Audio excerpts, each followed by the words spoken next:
I got two stories here that I want to talk about. A Cuban immigrant dying in the hands of ICE and Miss Nicki Minaj, which I'll be starting off first with. This is in Nicki's, I believe, Instagram. And this was in 2028. The same thing that she was against back then, now she's prophesizing, now she's promoting, and now she's a mega. She is now on the side of Donald Trump. And it says, I came to this country as an illegal immigrant at 5 years old. I can't imagine the horror of being in a strange place and having my parents stripped away from me at the age of 5. This is so scary to me. Please stop this. Can you try to imagine the terror and panic these kids feel right now? No, I don't think you do imagine. At one point, you was against that circle. You was against that environment and that political party. But now you are engaging it, you are preserving it, and you are not condoning it. You're basically praising it. And we all know the reason why you're doing this.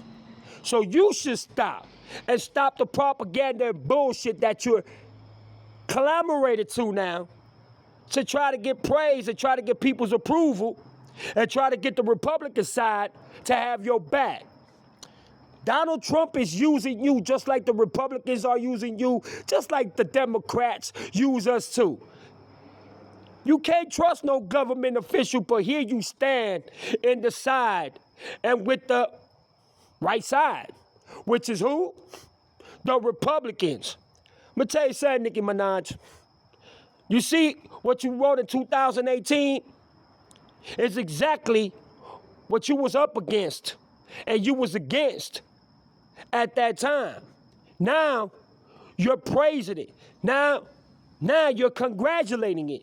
Now you're not even showing no interest or no worries or no type of respect when it comes to immigrants by joining the Republican side. So the level of hypocrisy and being contradictory is hitting you an all-time high. So you literally want people to feel bad for you and sorry for you when you put yourself in that position. Now you got to deal with it and stop talking shit and stop playing the victim and know that this is the drama that comes all within this. But I'm going to get to my second story. This is a Cuban immigrant that died in the hands of ICE once again.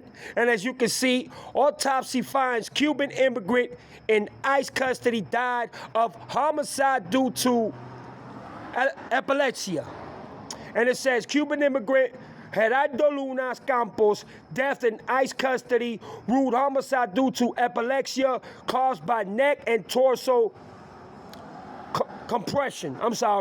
Witnesses reported guards restraining Lucas Campos. Autopsy found signs of struggle, including neck injuries and hemorrhage.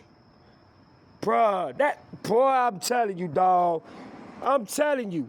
They are taking advantage of this, and I guarantee you, they're going to get away with it. Ain't nothing going to happen to the people that did this to this man.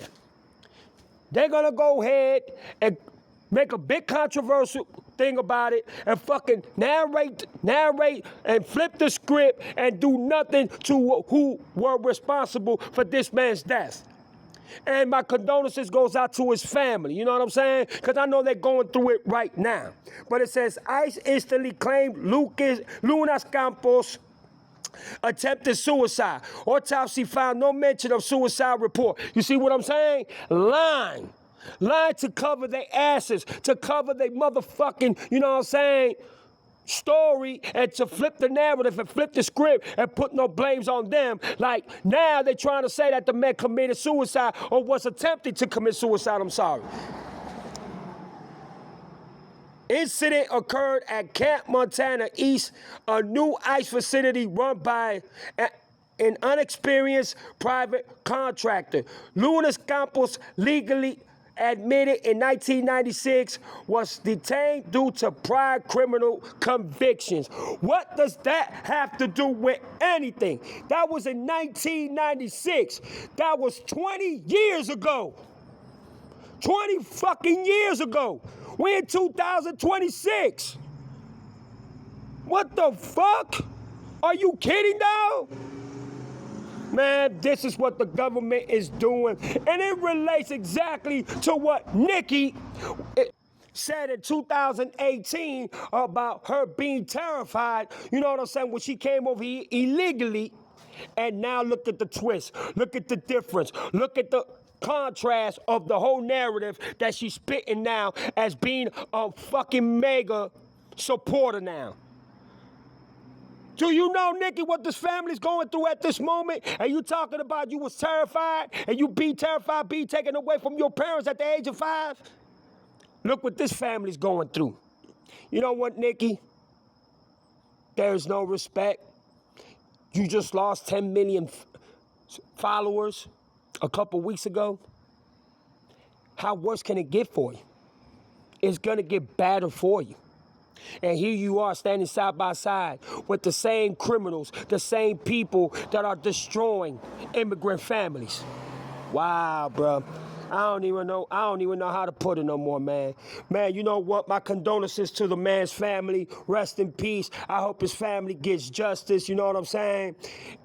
And hopefully they can find some type of, peace and tranquility within them as time goes by, which is going to be so hard, especially losing a loved one, somebody that they love, a father, a husband, a brother, a cousin, a friend, you know what I'm saying? And here's Nicki talking about how terrified she was at 5. Well, you changed your behavior, you changed your narrative, you changed your perspective now, and we all know why you doing it. But man, y'all let me know what y'all think about this. This shit's ridiculous, man. Wow, bruh. I can't fucking believe this shit, dog. But it's just what it is, man. It's what the world is built in today, and that's why the New World Order is put in place and is intact, and they're doing the fucking diligence into making sure that they cover their ass, knowing that this man wasn't attempting no suicide. No, he wasn't. They just grabbed him. They grabbed him. They threw him on the floor. You know what I'm saying? They engaged more force, and to the point where the man died in their custody. Let's see what their story and narratives, you know what I'm saying, is going to be about. I can't wait to hear this story. But yeah, man, this your boy Chico Black. Y'all hit me up and let me know. Peace, y'all.